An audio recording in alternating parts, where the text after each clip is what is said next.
نحمدہ ونصلی ونسلم علی رسولہ الکریم اما بعد۔ مرکز اہل سنت والجماعت سرگودا پاکستان سے آپ کے سوالات کے جوابات کے لیے حاضر خدمت ہیں۔ جو احباب ہمیں اپنا سوال بھیجنا چاہیں ہمارا ای میل ایڈریس نوٹ فرمائیں: markaz.edu87@gmail.com markaz.edu87@gmail.com اردو زبان میں اپنا سوال لکھ بھیجیے، انشاءاللہ مرکز کی جانب سے اس کا جواب دے دیا جائے گا۔ شروع کرتے ہیں آج کے پہلے سوال سے۔ پہلا سوال ہمیں بھیجا ہے محمد جنید صاحب نے انڈیا سے۔ آپ سوال پوچھتے ہیں کہ ایک شخص داڑھی کٹواتا ہے، اس کی مشت سے کم داڑھی ہے، اس کے پیچھے فرض نماز اور تراویح کا کیا حکم ہے؟ اسی طرح اگر داڑھی منڈا شخص اذان یا اقامت کہے تو اس کا کیا حکم ہے؟ ایسا شخص جس کی داڑھی ایک مشت سے کم ہے، ایسے شخص کی امامت مکروہ تحریمی ہے۔ علماء اعظام نے اور فقہاء کرام نے ایسے شخص کو فاسق شمار کیا ہے، اور فاسق کی امامت مکروہ تحریمی ہوتی ہے۔ اس لیے اس کے پیچھے فرض پڑھے جائیں یا اس کے پیچھے تراویح پڑھی جائے تو یہ مکروہ تحریمی ہے، اس سے پڑھنے سے احتراز کرنا چاہیے۔ البتہ اگر اس جیسے شخص نے نماز پڑھا دی ہے تو نماز برل ہو جائے گی اور کراہت تحریمی کے ساتھ ادا ہو جائے گی۔ اور دوسری بات کہ اگر داڑھی منڈا شخص اذان اور اقامت کہہ دیتا ہے تو اذان اور اقامت کہنا داڑھی منڈے شخص کے لیے یہ بھی مکروہ تحریمی ہے، اگرچہ اذان ہو جائے گی، گناہ کے ساتھ ہوگی، واجب الاعادہ نہیں ہوگی۔ اس لیے بہتر یہ ہوتا ہے کہ ان مواقع پر ان جیسے لوگوں کو سمجھا دیا جائے کہ یہ چونکہ مقدس فریضہ ہے، اس لیے مقدس فریضے کی ادائیگی کے لیے انسان کو ہمہ تیار رہنا چاہیے، اپنے آپ کو لیس کرنا چاہیے ان شرائط کے ساتھ جو اس کے لیے درکار ہیں، اور امامت اور مؤذنی کے لیے من جملہ شرائط میں سے داڑھی کا مکمل یعنی ایک مشت ہونا ہے۔ اس لیے سمجھا بجھا دیا جائے، انشاءاللہ امید قوی ہے کہ لوگ سمجھ جائیں گے، داڑھی مکمل کریں گے یا امامت اور اذان سے اجتناب کریں گے۔ محمد غفران صاحب یو پی انڈیا سے آپ سوال کرتے ہیں، میرا سوال یہ ہے کہ ہمارے یہاں رمضان میں دن میں مسلم لوگ ہوٹل کھولتے ہیں جس میں 70% غیر مسلم اور 30% مسلم لوگ کھاتے ہیں، کیا ماہ مبارک میں ہوٹل کھولنا جائز ہے؟ حوالہ کے ساتھ جواب عنایت فرمائیں۔ دیکھیے، عمومی حکم ایک ہم عرض کریں گے اور اس کے بعد ایک استثنائی حکم عرض کریں گے۔ عمومی حکم تو یہی ہے کہ آپ رمضان المقدس کے دن میں جب ہوٹل کھولیں گے تو گویا یہ لوگوں کو دعوت دینا ہے کھانا کھانے کی طرف۔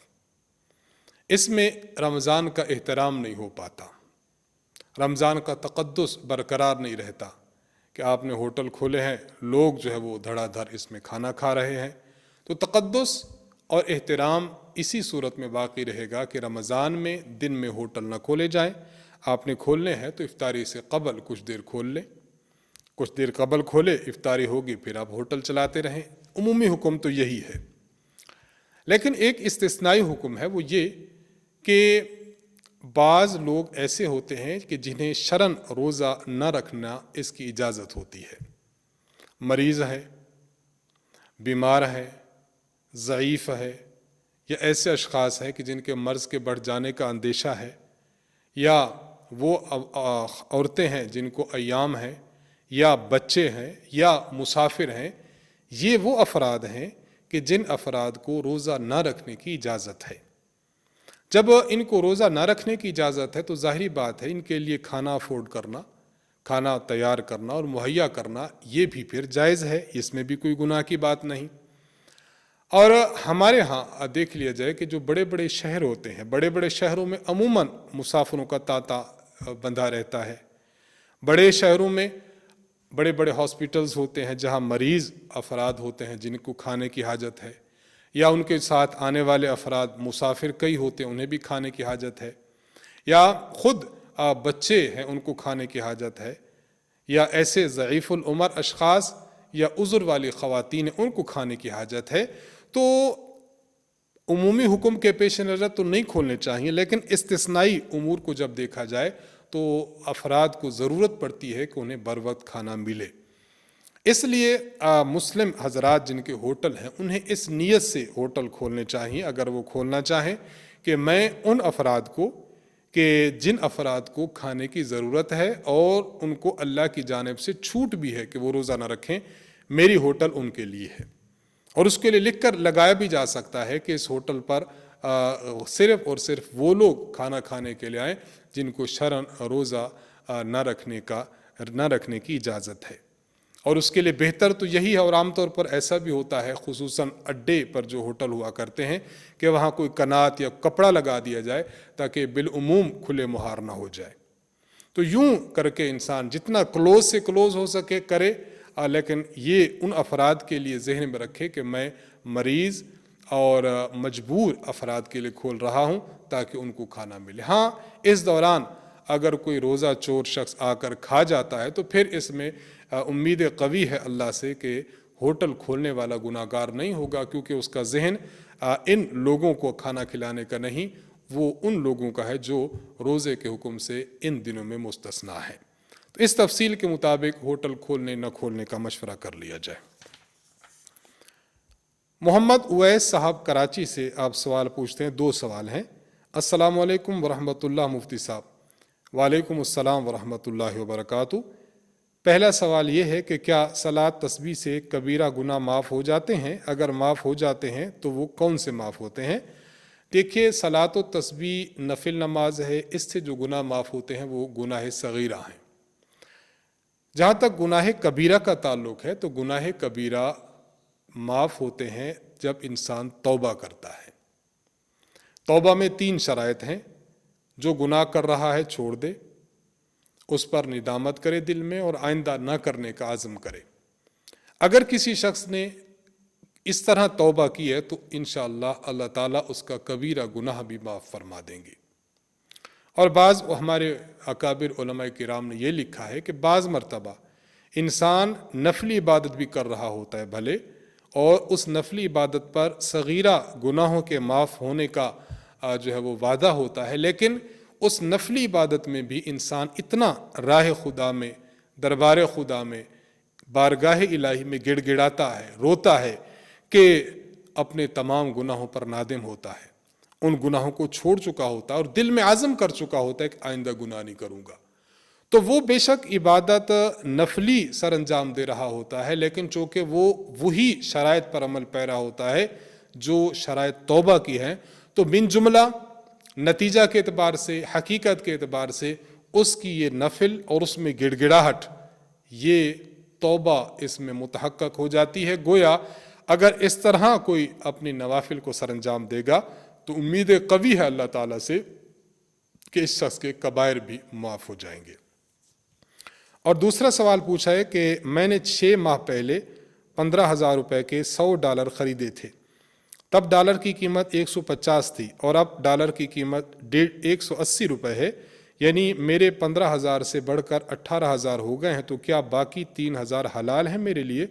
بالکل 3,000 باقی آپ کے لیے حلال ہیں، اس میں کوئی شبہ نہیں۔ حافظ محمد علی صاحب دہلی سے سوال کرتے ہیں، ہمارا مسئلہ یہ ہے کہ ہمارے پاس گزشتہ سال کچھ رقم تھی، مثلاً 2 لاکھ، اس پر سال گزر گیا اور ہم نے زکوٰۃ ادا کیا۔ اب زکوٰۃ ادا کرنے کے بعد ہمارے پاس پھر کچھ رقم آیا، مثلاً 3 لاکھ، لیکن یہ پتہ نہیں کہ یہ 3 لاکھ پر سال گزرا ہے یا نہیں، یہ یقین کے ساتھ پتہ نہیں۔ اب زکوٰۃ کس طرح نکالیں؟ برائے مہربانی رہنمائی فرمائیں، جزاک اللہ خیر، دعاؤں کا طالب، حافظ محمد علی دہلی۔ دیکھیے، آپ کے پاس رقم تھی، جب اس کے اوپر 1 سال گزرا آپ نے زکوٰۃ ادا کر دی۔ اب جو دوسری رقم آپ کے پاس آئی ہے تو اس دوسری رقم پر الگ سے سال گزرنا لازمی نہیں، بلکہ مثلاً آپ نے زکوٰۃ ادا کی 1 رمضان کو، اب 1 رمضان سے آپ کاؤنٹ کرتے ہیں پورا سال، اگلے سال 1 رمضان تک جتنی رقم ہوگی اور وہ قابل زکوٰۃ ہوگی تو اس پر زکوٰۃ دینی ہوگی۔ درمیان میں جو جس طرح آپ کے بقول 3 لاکھ آپ کے پاس آئے اور پتہ نہیں کہ سال گزرا، اس کو آپ کو پتہ کرنے کی حاجت بھی نہیں ہے، بس آپ ان کو اپنے قابل زکوٰۃ اثاثہ جات میں شامل کر لیں، بس ان کو